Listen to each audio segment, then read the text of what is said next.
에베소서 6장 1절부터 3절까지 말씀. 자, 먼저 우리 개역 개정을 먼저 봐야죠.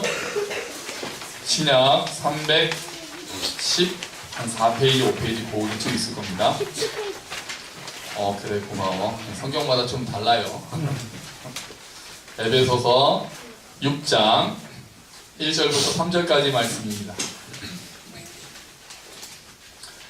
잘하셨죠? 우리 세 절이니까 한 목소리로 읽어봅시다. 시작.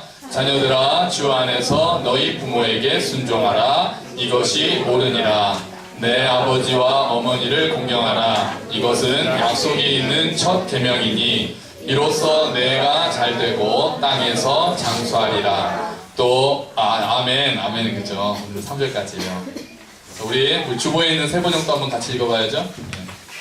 이것도 그냥 같이 읽읍시다. 길지 않으니까요. 자, 준비, 시작. 자녀되니 여러분, 주 안에서 여러분의 부모에게 순종하십시오. 이것이 옳은 일입니다. 내 부모를 공경하라고 하신 계명은 약속이 딸려있는 첫째 계명입니다. 내가 잘되고 땅에서 오래 살 것이다 하신 약속입니다. 아멘. 할렐루야. 아멘. 네, 가정의 달입니다. 가정의 달이라서 안 좋은 게 있어요.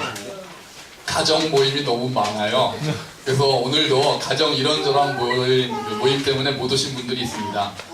근데 뭐 가정의 달에 가정을 중요시하라고 이렇게 설교를 하니 다 인정합니다. 미리만 연락을 주셔서 김밥 공수에만 차질이 없도록만 하시면 인정합니다. 미리 연락만 주세요. 사실 오늘 설교는요, 가정의 달 설교는 하기가 굉장히 어렵습니다. 왜요?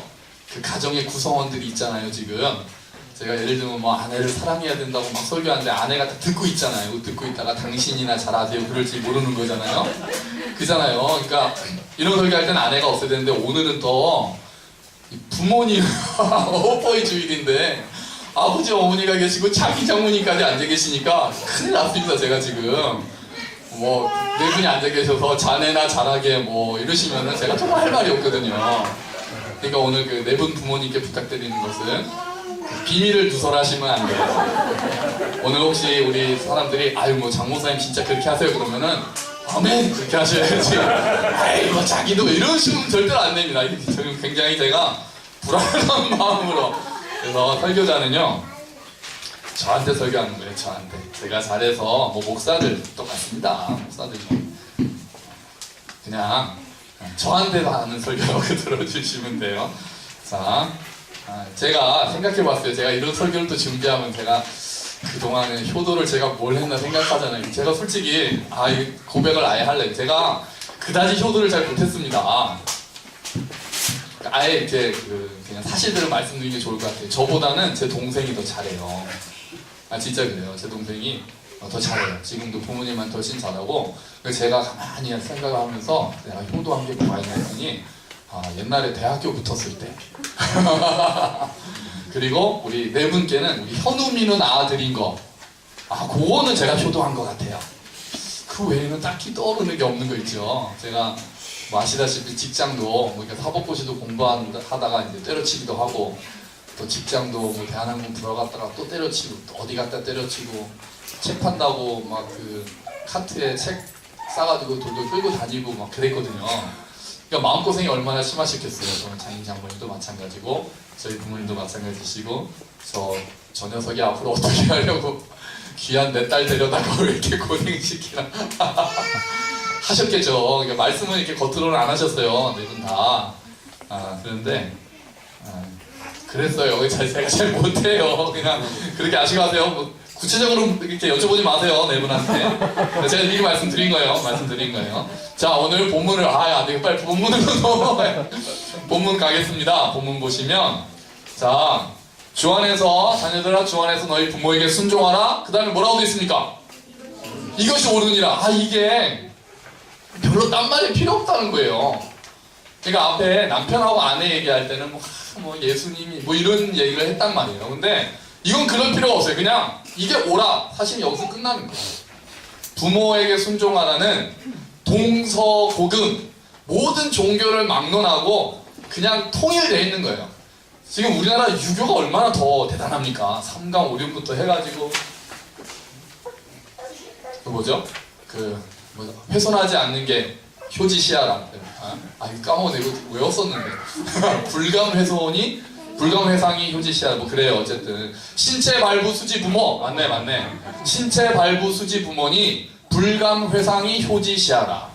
당신 너의 몸이 그리고 머리카락까지 다 부모에게로 받았으니 상하지 않도록 하는 게 효도의 처음이다. 그러니까 몸 함부로 굴리지 마라. 네 몸 네가 건강 잘 챙기는 게 효도의 시작이다. 이 유교란 말이에요. 그래서 대단합니다. 그냥 뭐 다 똑같아요. 그냥 이것이 옳으니라. 사실 여기서 끝납니다. 여기서 끝나요. 근데 이것이 옳다라고 하는 그 옳다라는 그 원어가 하나님께서 보실 때 의롭다라는 단어랑 똑같습니다.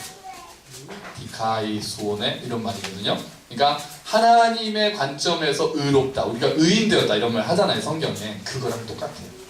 그러니까 부모님께 순종하는 거는 여기 우리 학생들 잘 들어. 아이들 잘 들어. 부모님한테 순종해야 돼. 나는 못해도 너희는 해야 돼. 그런 거예요. 하나님이 보시기에도 그게 의롭다는 거예요. 그게 의롭다는 거예요. 근데 그럼 이제 하나씩 봐야 돼요. 주 안에서 순종하라고 합니다. 주 안에서. 이제 이런 것들이 다른 종교에는 없는 거잖아요. 주 안에서 순종하는. 주 안에서 순종한다는 게 무슨 말입니까? 저는 그래서 이렇게 가끔 그런 말 있잖아요. 주 안에서 사랑합니다 그러면은 저게 무슨 뜻일까 이렇게 생각해 보는 버릇이 있어요. 왜냐하면 우리가 아무 생각 없이 하는 말이 너무 많거든요. 특히 교회에서. 그 옆에 계신 분한테 사랑합니다. 뭐 알지도 못하는 사람은 뭘 사랑합니까? 이 정도가 되면 서로 알고 사랑하죠. 근데 뭐 처음 보는 사람한테 잘 오셨습니다. 뭐 이렇게 되면 잘 계실 겁니다. 저는 이런 인사 별로 안 좋아해요. 그 영혼 없는 대사, 영혼 없는 멘트들 저는 굉장히 싫어합니다. 주 안에서 사랑하라는 건 도대체 뭘까요? 이게 사실 고민되는 지점이거든요. 주 안에서 사랑하라.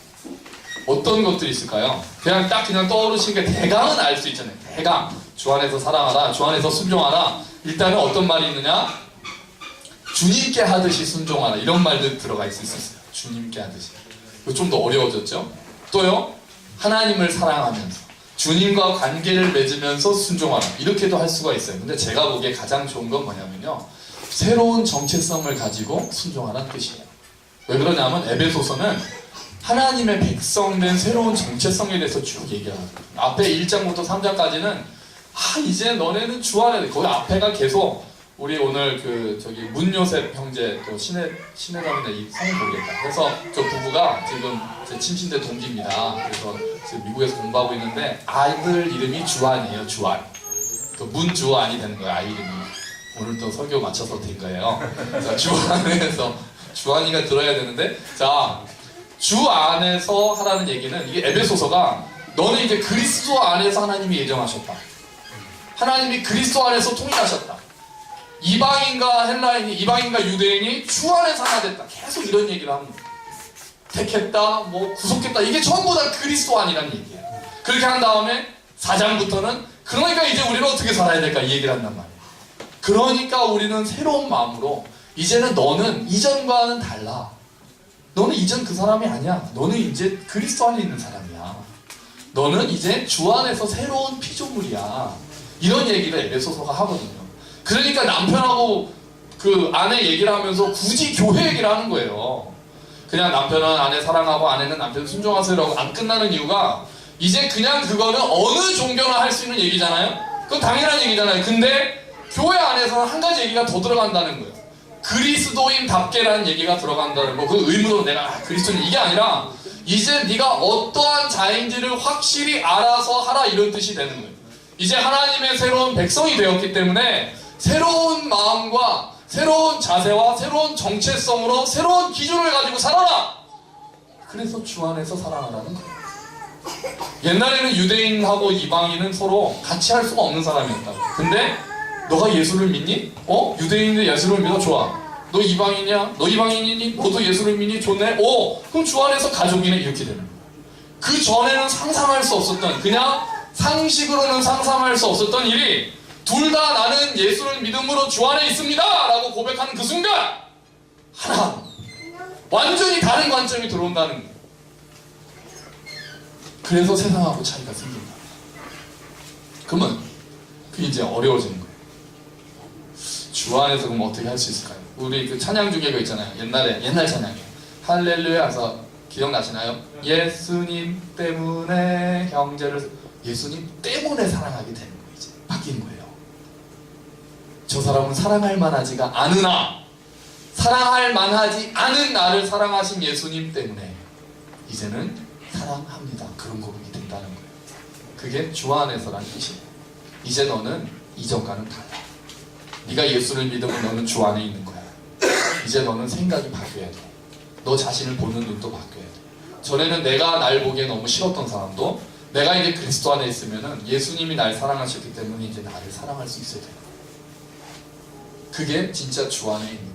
그게 막 나는 주 안에 있으니까 이렇게 세뇌처럼 되는 게 아니라 이게 자연스럽게 돼야 돼요. 그러려면 당신은 사랑받기 위해 태어난 사람, 그리고 하나님이 당신을 사랑하십니다. 이런 얘기를 많이 들어야 돼요. 우린 자꾸 거짓말을 많이 듣거든요. 너는 쓸모없어. 너는 직장도 없잖아. 아직 장가도 못 갔잖아. 아직 시집도 못 갔잖아. 너는 가난하잖아. 너는 루저야. 이런 거짓말을 너무 많이 듣거든요. 그래서 우리는 예배 때마다 새로운 이야기를 들어야 돼요. 세상에 사는 것처럼 뭐 어쩌라 저쩌라 그 얘기는 그냥 밖에서 들어도 되잖아요. 뭐 굳이 교회 와서 똑같은 얘기 또 듣습니까? 비전을 선포하고 뭐 그런 얘기 뭐 밖에 나가도 다 해요. 교회에서는 다른 얘기를 들어야 돼요. 교회에서는 비전 없어도 돼요. 왜요? 우리가 하나님의 비전이거든요. 우리가 하나님 안에서 비전 가지는 건 좋은 겁니다. 안 된다는 말이 아니에요. 근데 설사 그렇지 못하고 내가 인생이 찌질해 보여도 괜찮아요. 하나님의 자녀면 괜찮아요. 예수 안 믿고 잘 나가는 사람 끝이 안 좋은 거예요. 소용이 없는 거예요. 아무 소용이 없는 거예요. 이 땅에 있을 때나 잠시 반짝하는 꽃꽂이 같은 인생인 거예요. 근데 우리가 그걸 모르고 그걸 자꾸 살라고 그래요. 교회 안에서도 그런 얘기 많이 하라고 그래요. 저는 그렇게 생각하지 않아요. 그런 얘기는 밖에서 너무 많이 들었어요. 교회에서는 다르니. 나는 네가 마음에 안 드는데 이건 이제 속으로 말씀하셔야죠. 주 안에서 이제는 우리가 형제입니다. 가족이 솔직히 다 좋다고 다 사랑합니까? 가족이니까 사랑하는 경우도 많잖아요. 그런 거예요. 자, 그러면 주 안에서 부모님에 대해서 생각해야 바뀌어야 될 게 혹시 뭐가 있을까요? 이 부분은 제가 좀 굉장히 조심스럽고 어려워서 제가 좀 생각해 봤거든요. 그럼 내가 부모님에 대해서 가지고 있었던 생각과 주 안에서 새로운 정체성과 새로운 관점을 가지고 부모님에 대해서 어떤 걸 생각할 수 있을까 생각해 봤어요. 근데 뭐 꽤 생각이 나는 건 있는데 좀 조심해야 될 게 있어요. 왜냐하면 예를 들면 이런 거죠. 책이 한 권 나왔어요. 며칠 전에 부모 용서하기라는 책이 나왔습니다. 부모 용서하기. 제가 안 봤어요. 책을 아직 못 봤는데 그 책이 떠올랐어요. 그래서 이제 그 책 선전한 데 들어가 보니까 많은 경우에 좀 조심스러운 이야기지만 목사니까 그냥 앞에서 할게요. 제가 누구를 이렇게 생각하거나 염두에 둔 건 전혀 아니에요. 많은 경우에 우리의 문제의 많은 경우가 부모님으로부터 받은 상처가 많다는 거예요. 그리고 또 이렇게 뭐 정신 뭐 이렇게 심리학 얘기하면은 또 그런 얘기 많이 하잖아요. 어릴 때 뭐 이렇게 사랑받지 못한 게 나중에 대인 관계도 문제가 있고 해서 항상 뭐 상담하면은 부모님과의 관계는 어땠냐 뭐 계속 다 그렇게 하잖아요. 다 아시잖아요. 그러니까 이제 그런 얘기를 그 책에 쭉 하는 것 같아요. 그래서 이게 목차들을 보니까 이제 그러면서 그것들을 이제 풀어야 되고 그래서 뭐 내적 치유 이런 얘기도 하고 하는 것 같아요. 근데 그러니까 우리가 사실 주 안에서라는 이야기가 들어가면 부모님에 대한 생각도 바뀌어야 되는 부분이 있어요. 그 부모님은 하나님이 과연 나에게 허락하신 걸까요? 맞거든. 제가 다시 말씀드릴게요. 이게 조심스럽고 무조건 그러니까 뭐 다 그냥 운명으로 받아 이 얘기는 아닙니다. 이 얘기는 아니에요. 그리고 저 같은 경우는 감사하게도 부모님으로부터 사랑을 또 많이 받았기 때문에 너는 그러니까 쉽게 얘기하지 이럴 수도 있어요. 어떤 분은 그렇지만 제가 목사로서 말씀드리는 거예요. 하나님이 부모님을 정해주시잖아요. 그죠? 부모님은 우리가 못 정하잖아요. 근데 그 부모님은 그러면 하나님이 나에게 허락하신 걸까요? 논리적으로 생각하다 보면 그렇다고밖에 볼 수 없잖아요. 그게 어떤 영향이 있든 간에 물론 굉장히 힘들으셨던 분도 계시죠. 그런데 하나님의 뜻이 궁극적으로 얘기하는 거예요. 딱 거기에 이렇게 맞으니까 너를 위해서 뭐 고난을 저는 그런 얘기 싫어하거든요. 뭐 고난은 뭐 축복을 가장한 뭐 저 그런 말 되게 싫어하거든요. 고난 안 당하는 사람들이 그딴 말 하는 거 전 되게 싫어요. 그래서 제가 듣거나 제가 고민하지 않은, 경험하지 않은 부분에 말씀드릴 땐 제가 굉장히 좀 마음도 죄송하고 조심스럽습니다만, 말씀 앞에 섰을 때는 그 부모님이 나의 부모님이신 거는 하나님의 허용이 있으셨어요. 그걸 통해서 어떠한 일을 행하실지는 각각이 다르기 때문에 일률적으로 그러니까 이러라고 말씀 못 드리겠어요. 근데 생각은 다시 한번 해주셨으면 좋겠어요. 생각을. 왜 하나님이 허락하셨나요? 하나님하고 씨름하셔야 될 부분이기도 해요. 그걸 통해서 결국 나를 어떻게 하셨는지, 그거는 개인마다 너무 다른 구체적인 상황들이니까 일률적으로 말씀 못 드립니다. 근데 하나님 앞에 그 문제는 붙잡으실 필요가 있습니다. 주 안에서 순종하는 거예요. 그러니까 부모님이 존경할 만해서 존경하는 게 아닌 거예요. 지난번에 제가 말씀드린 적이 있어요. 하나님이 위치에 따라서 권위를 부여하시는 경우가 있다고 했어요. 그 사람의 인격과 관계없이. 이게 참 어려운 부분이에요. 우리가 존경할 만한 부모만 존경하고 존경할 만한 목사만 존경할 수 있으면 얼마나 좋겠어요. 근데 존경할 만하지 않는데도 불구하고 그 위치에 있기 때문에, 남편도 마찬가지입니다. 존경할 만하지 않은 그 사람이 그 위치에 있는데 하나님이 그 위치 때문에 권위를 부여하시는 경우가 있더라고요. 있어요. 그러니까 뭐 무조건 다 이렇게는 제가 말씀 못 드리고, 저도 그걸 잘 못하기 때문에. 근데 고민이 더 깊어지는 거예요. 하나님께서 이런 경우 어떻게 그러면 내가 순종하는 게 맞나? 이 경우에 내가 어떻게 하는 게 맞나? 내가 그걸 딱 접어버리고 그렇게 하는 게 아니라 언제까지 씨름하는 게 맞는가는 개개인에게 거죠. 근데 기본적인 걸 말씀드리고, 원리는 그렇게 되기 때문에 부모님의 경우도 존경할 만해서, 그리고 존중할 만해, 공경할 만해서 공경하는 게 다가 아닌 거예요. 주 안에서는 그 의미가 들어있어요.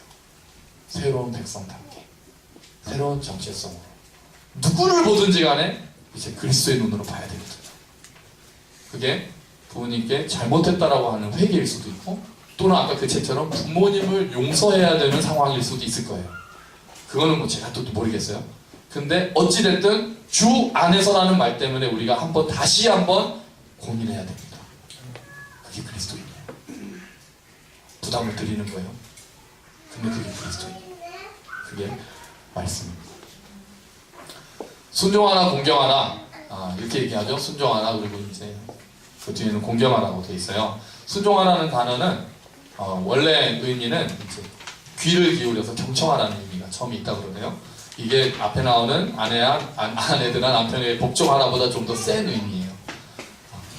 우리 한글로는 좀 안 그렇잖아요. 복종이 더 좀 센 것 같잖아요. 근데 아니에요. 원래는 순종이라는 단어가 더 세다고 합니다. 그러니까 아내에 대한 남편의 권위보다 자녀에 대한 부모의 권위가 훨씬 센 거예요. 하나님 보시기에.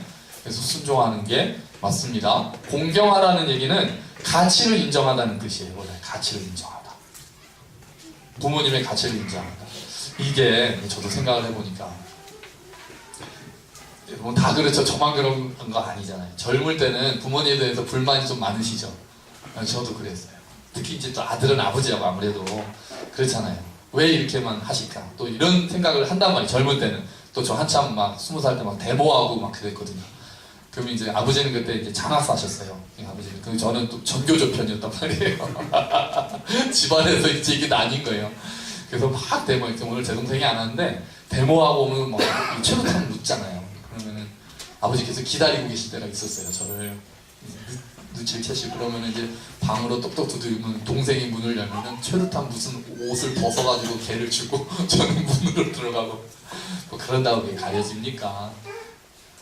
그래서 이제 아버지가 무조건 혼내신 건 아니고, 아버지 이제 대화로 자꾸 하시려고 하셔도 감사하게도 그랬는데도 저는 이렇게 겉으로는 수긍하는 가지고 속으로는 왜 그렇게만 너무 보수적이시고 막 그렇게 생각을 한 거예요. 근데 나이가 먹고 제가 아버지가 되고 하면서 꼭 저희 부모님뿐 아니라 기성세대에 대한 어떤 불만들이 많잖아요. 근데 지금 돌이켜보면 그분들이 그 시대에 그 정도 하신 게 정말 존경스러워져요. 제가 제 아들한테 저희 아버지께서 저한테 해주신 것만큼 제가 해주고 있는가, 해줄 수 있는가 생각해보면 그게 정말 그 자리가 쉬운 자리가 아닌데, 우리가 그걸 겪어보지 않고 모르잖아요. 어르신들의 지혜가, 그게 젊을 때는 일단 무조건 기성세대 이야기는 안 들으려고 하고 이게 새로운 얘기가 맞다고 하는데, 점점 제가 기성세대가 돼서 그런지 모르겠습니다만 점점 그 어르신들의 지혜는 참 따라갈 수가 없고, 특히 어르신들의 영성은 따라갈 수가 없는 거예요. 그건 이 시대가 따라갈 수가 없어요.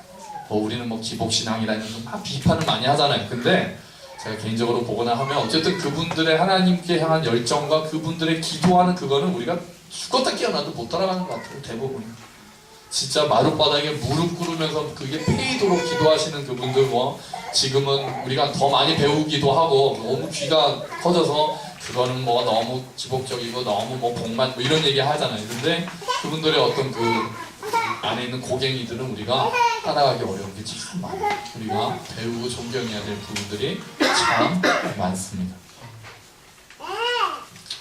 그래서 제가 할 수 있는, 지금 제가 할 수 있는 효도가, 저 효도 잘 못한다고 그랬잖아요. 그러니까 제 동생이 효도를 저보다 잘한다는 게 이렇게 뭐 대단한 걸 하는 게 아니에요. 근데 제 동생이 잘하는 게 뭐냐면은 저희 아버지를 잘 찾아뵈요.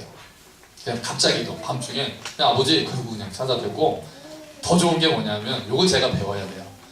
자기한테 무슨 어려움이 있으면 아버지께 여쭤봐요. 이런 회사 일도 이런데 이건 어떻게 하면 좋을까요? 근데 아버지가 그걸 굉장히 좋아하시는 거예요. 좋아하시죠, 아버지? 제가 그걸 잘 못했어요. 제가 무슨 문제가 있거나 할 때 아버지의 의견을 이렇게 구하고, 이게 어르신들, 장인 장모님이나 아버지 어머니한테 이런 부분에 대해서 이건 어떻게 하는 게 좋겠습니까? 라고 여쭤보고 이런 거를 제가 참 잘 못했어요. 제가 참 그걸 잘 못했어요. 제가 그래요. 그래서 동생을 보면 그런 걸 잘하거든요. 그래서 저게 맞는데. 그래서 조금 이제 하려고 이제 교회를 또 감사하게도 네 분을 다 같이 이렇게 모시고 하니까 좀 참 좋아요. 손주들하고 앉아 계실 모습도 좋고, 그래서 좀 이렇게 많이 여쭤보고 이런 부분 어떻게 했으면 좋겠습니까? 또 교회를 또 개척하셨었거든요. 또 저희 부모님의 경우 다사랑교회를 개척하신 경험이 있고, 그 이제 개척을 하니까 보고 배울 게 많단 말이에요. 그 축적되어 있는 지혜라는 게 그런 걸 좀 여쭤보고 그렇게 하려고 마음은 조금 먹어서 조금은 나아진 것 같은데, 그거는 저는 잘 모르겠어요. 제가 보기엔 조금 나아진 것 같은데, 그거는 이제 부모님들이 뭐 판단하셔야 되지, 내가 생각해도 난 좀 나아졌어 이럴 수는 없으니까. 근데 좀 나아진 것 같아요, 제가. 자, 그러면서 성경에서 이렇게 얘기를 합니다. 약속 있는 첫 계명이다. 우리 한번 볼까요? 우리 주보에 있는 걸 보시죠. 6장 2절. 2절 한번 같이 읽어보겠습니다. 시작. 내 부모를 공경하라고 하신 계명은 약속이 딸려있는 첫째 계명입니다. 자, 약속이 딸려있는 첫째 계명이라는 게 무슨 말일까? 이게 출애굽기 20장에 있는 10계명을 가지고 와서 바울이 인용을 합니다. 그래서 10계명을 제가 아예 주보에다 다 써드렸어요. 한번 볼까요? 자, 주보. 거기 나오는 앞에 1번부터 10번은 그러니까 절이 아니라 계명이에요. 자, 1계명, 너는 나 외에는 다른 신들을 내게 두지 말라. 2계명, 너를 위하여 새긴 우상을 만들지 말고, 쭉 나와요. 절하지 말고, 이런 게 2계명이에요. 3계명, 너는 내 하나님 여호와의 이름을 망령되게 부르지 말라. 여호와는 그의 이름을 망령되게 부르는 자를 죄 없다 하지 아니하리라. 4계명, 안식일을 기억하여 거룩하게 지키라. 그리고 엿새 동안은 안식일에 대한 얘기가 많이 나옵니다. 그날을 거룩하게 하였다. 5계명, 내 부모를 공경하라. 그리하면 내 하나님 여호와가 내게 준 땅에서 내 생명이 길리라. 6계명, 살인하지 말라. 7계명, 간음하지 말라. 8계명, 도둑질하지 말라. 9계명, 내 이웃에 대하여 거짓 증거하지 말라. 10계명, 내 이웃의 집, 아내, 남종, 여종 등등을 탐내지 말라. 이게 10가지 계명이 있습니다. 이 중에서 약속이 있다라는 첫 계명은 그 5계명을 보시면 내 부모를 공경하라. 그 다음에 뭐가 있죠? 내 부모를 공경하라. 그 다음에요. 그리하면이란 if 된 조건절. 이렇게 하면 하겠다. 이 약속이 있는 거예요. 그 앞에는 그런 게 없잖아요. 그리하면에서 나오는 게 없잖아요. 그냥 이렇게 하라 저렇게 하라 난 이런 거 싫어한다 죄 없다 안 하겠다 했는데 5계명만 그리하면 내 하나님 여호와가 내게 준 땅에서 내 생명이 길리라. 이렇게 해서 약속이 붙어있는 첫 번째 계명이라는 거예요. 그럼 첫 번째 계명이라는 말이 왜 나왔느냐? 자, 10계명은 돌판 몇 개 기록되어 있습니까? 2개 기록되어 있습니다. 모세가 돌판을 2개 가져갔더니 하나님이 10계명을 주신단 말이에요. 그럼 여기서 왜 2개일까요? 그럼 한쪽에는 뭐고 한쪽에는 뭘까요? 여기에 3가지 설이 있습니다. 사실 제가 보기에 가장 맞는 설은 1계명부터 10계명까지 똑같은 걸 2개 만들었다는 거예요. 우리도 뭐 계약할 때 그렇게 하잖아요. 똑같은 거 두 개에서 하나는 넣어가지고 이렇게 가운데 지긴 딱 찍어가지고 하나는 주고 하나는 내가 갖고 해서 나중에 맞춰볼 수 있게. 제가 생각하기엔 그런 것 같아요. 십계명도 양쪽. 근데 이제 나눠 가질 수가 없으니까 법궤 안에 두 개를 다 넣은 거죠. 근데 우리 어릴 때부터 주일학교에는 어떻게 배웠죠? 1계명부터 몇 계명까지요? 보통 4계명까지 돌판 하나에 기록되어 있고 5계명부터 10계명까지 되어 있다고 생각했어요. 그 이유는 1부터 4까지는 뭐니까? 하나님에 대한 계명이다. 1계명부터. 보시면은 나 외에 다른 신을 두지 말라, 우상 만들지 말라, 여호와 이름 망령되게 부르지 말라, 안식일을 기억하여 거룩하게 지켜라. 4개는 하나님하고의 관계니까 1계명부터 4계명까지는 돌판 하나. 그리고 부모를 공경하라부터 탐내지 말라는 인간끼리의 계명이니까 5계명부터 10계명 돌판 하나. 그렇게 해서 돌판이 2개. 이렇게 주일학교에서 많이 배웠습니다. 그런데 유대인들의 어떤 유대인들은 이걸 또 다르게 봅니다. 이 세 번째 설에 결론은 모르죠. 뭐 돌판이 없어졌는데 그걸 어떻게 하겠습니까? 근데 세 번째 설은 뭐냐면요, 1계명부터 5계명까지가 한 돌판, 6계명부터 10계명까지가 한 돌판이라는 거예요. 뭐가 바뀌었어요? 부모를 공경하라는 명령이 1로 들어갔어요. 이유는 부모님께 순종하는 것도 하나님께 하는 거랑 똑같다라는 뜻이라는 거예요. 좀 더 무서워지죠. 그럴 수도 있겠다는 생각도 들어요. 뭐 이거는 결론은 모르겠습니다만 그 정도로 그 유대인들 교육에서도 부모님께 순종하는 게 그 정도로 중요함을 가지고 있었다는 거죠. 근데 그 약속의 내용이 뭡니까? 약속이 3절이에요. 6장 3절. 3절 한번 같이 읽어볼까요? 자, 시작. 내가 잘되고 땅에서 오래 살 것이다 하신 약속입니다. 자, 잘 될 것이다. 땅에서 오래 산다. 아까 출애굽기 그 옆에 있는 10계명에 돼 있는 거 보시면 5절에 보시면 내 하나님 여호와가 내게 준 땅에서 내 생명이 길리라. 내게 준 땅. 여기가 어딜까요? 가나안 땅이죠. 왜냐하면 출애굽기 이 10계명은 출애굽해서 가나안 땅으로 가고 있는 백성들한테 주신 말씀이니까, 그러니까 가나안 땅에서 잘 될 거다라고 하는 거예요. 근데 신약 에베소서에서는 당연히 가나안 땅은 아닙니다.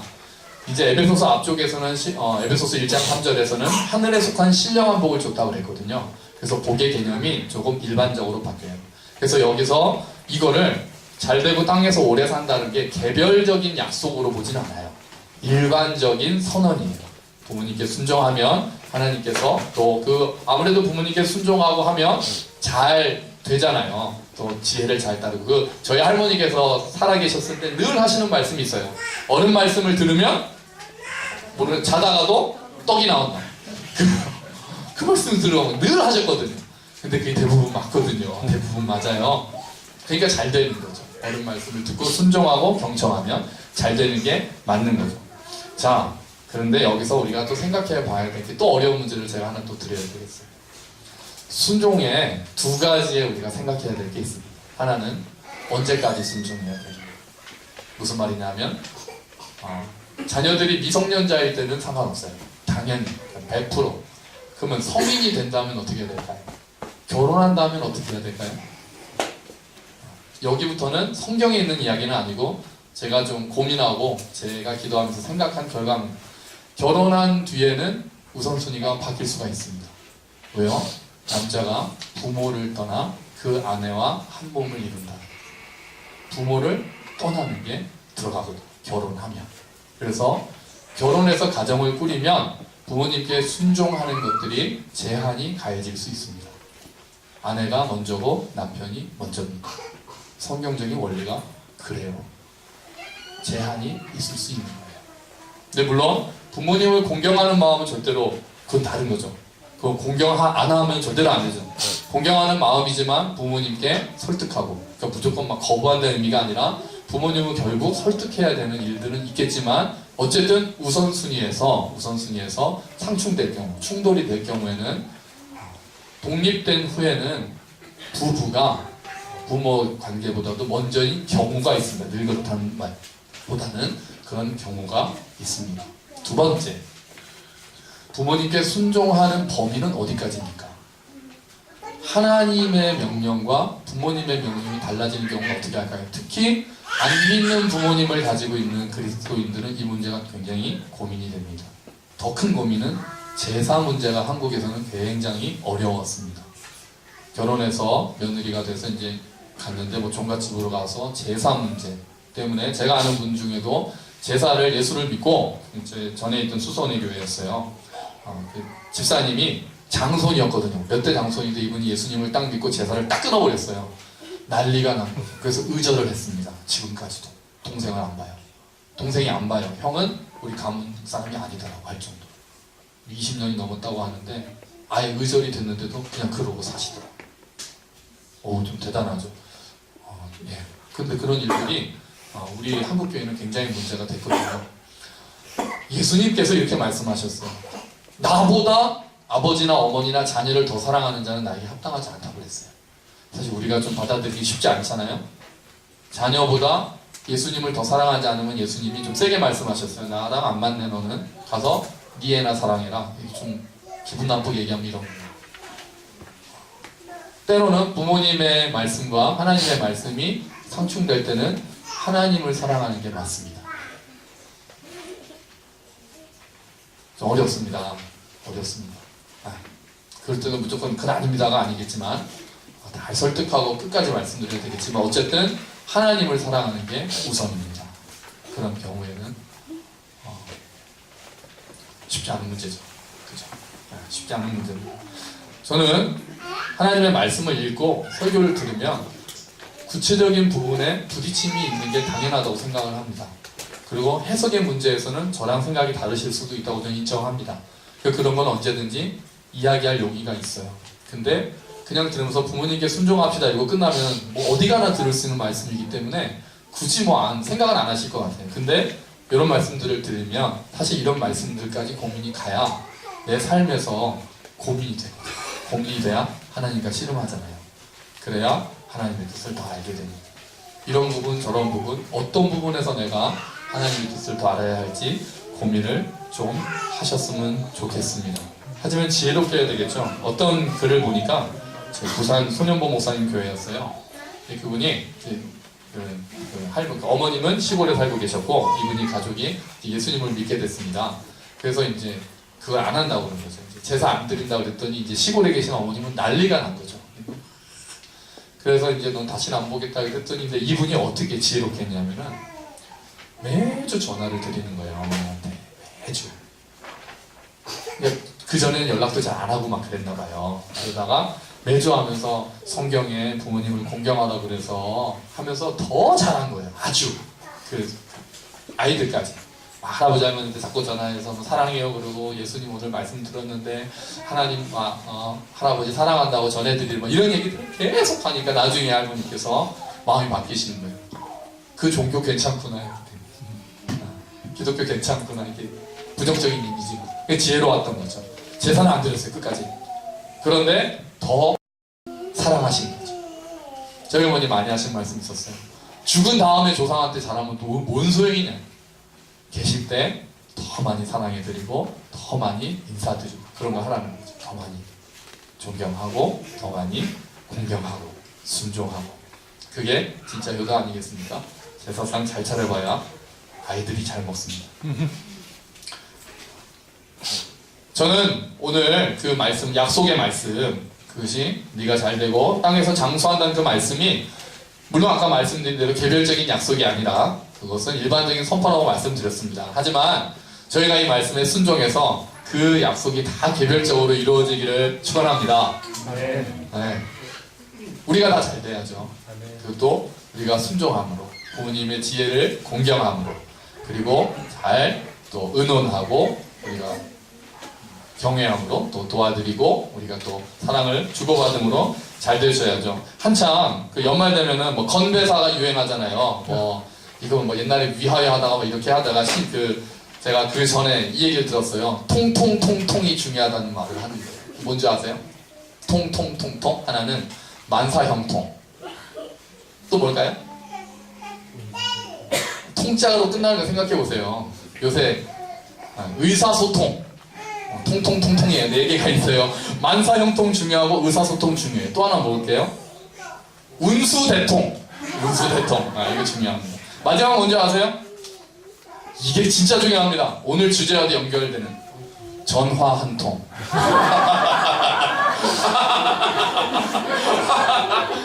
진짜 잘 만들었죠. 아 제가 아주 무릎을 쳤어요. 야 여러분 오늘 저희가 네 분이 다 계시니까 여기 부모님 보통 안 계시잖아요. 전화 한 통 하세요. 어버이날 지났지만 고날만 하지 마시고 오늘도 전화하셔서 오늘 목사님 설교를 들으니까 부모님 생각이 났습니다. 사랑합니다. 전화 한 통 꼭 특히 그 손주들한테 시키셔서 전화하세요. 그러면 저에 대한 이미지도 좋아지고 교회의 이미지도 만약에 혹시 하나님을 안 믿는 부모님이라면 하나님에 대한 이미지가 그 오해가 없어지는 거죠. 부모님 사랑과 하나님 사랑이 크게 달라질 수가 있겠습니까? 우리가 주 안에서 거듭난 백성이 되었습니다. 할렐루야! 우리는 이제 새로운 정체성을 가지고 있는 거예요. 이전에 당연했던 것들이 더 이상 당연하지 않습니다. 이전에 진실로 받아들였던 것들이 더 이상 진실이 아닐 수 있어요. 우리는 새로운 눈, 새로운 귀, 새로운 마음, 새로운 영혼을 가지고 사는 사람들입니다. 주 안에서 부모님께 순종하고 부모님을 공경해서 내가 잘 되고 땅에서 장수하리라 라는 그 약속이 우리 개별적으로 우리 모든 가정에게 임하기를 주의 이름으로 축원합니다. 아멘. 우리 같이 기도합시다. 같이 기도할게요. 우리 부모님들 생각도 하면서 또 오늘 부딪히는 말씀들도 생각하면서 하나님 제가 이런 부분들을 회개합니다. 하나님 이런 부분들을 생각을 바꿉니다. 주님 우리가 주 안에서 주님께 더 부모님께 순종하고 공경하는 마음을 우리에게 허락하여 주시옵소서. 우리 함께 기도하면서 나아가겠습니다. 하나님 아버지 감사합니다. 말씀을 선포하게 하셔서 하나님 두려운 마음으로 기도합니다. 주님 우리 안에 있는 상처들 하나님께서 위로하시고 하나님께서 치유해 주시옵소서. 부모님과의 관계가 소원하고 어려운 분들 계시면 하나님 주 안에서 새로운 마음을 심어주셔서 마음을 새롭게 하고 변화를 받아 하나님의 뜻을 분별하고 하나님 먼저 손 내밀고 무릎 꿇을 수 있도록 주여 도와주시옵소서. 하나님 부모님과 멀리 떨어져 있는 형제 자매들에게는 또 함께 하셔서 또 소식을 전하고 전화 한 통 할 수 있게 하시고 하나님 또 순종하는 마음으로 공경하는 마음으로 부모님께 인사드린 것들을 게을리하지 않도록 도와주시길 원합니다. 하나님께서 우리 교회에 있는 어르신들에게 함께 하시고 하나님 그 지혜를 우리가 무시하지 않으며 하나님 그분들의 삶을 우리가 인정하고 존중하며 하나님 그분들의 싸움 경험과 지혜에 우리가 순종하고 경청하여 하나님 우리가 또 하나님의 약속인 잘 되고 땅에서 장수하는 그 복이 우리에게 이루어지게 하여 주시옵소서. 감사합니다. 하나님 아버지 감사합니다. 주님 하나님께서 선포하시는 말씀을 우리가 가슴에 듣습니다. 주님 우리가 주 안에서 새로운 백성이 되었으므로 하나님 우리가 부모님과의 관계도 다시 한번 생각해 보게 하시고 하나님께서 우리 가운데에 있는 쓴뿌리들은 제거해 주시고 하나님 우리가 주 안에서 새로운 마음, 새로운 눈, 새로운 귀로 하나님 말씀에 순종하게 하여 주시기를 원합니다. 하나님 그래서 주 안에서 부모님께 공경하고 순종하게 하시고 그 효를 이룸으로 하나님 그 약속 있는 첫 계명 그 약속들이 우리 가운데서 다 이루어질 수 있도록 주여 은혜를 베풀어 주시옵소서. 감사합니다. 예수 그리스도의 이름으로 기도합니다. 아멘. 감사합니다. 우리 다 같이 일어나셔서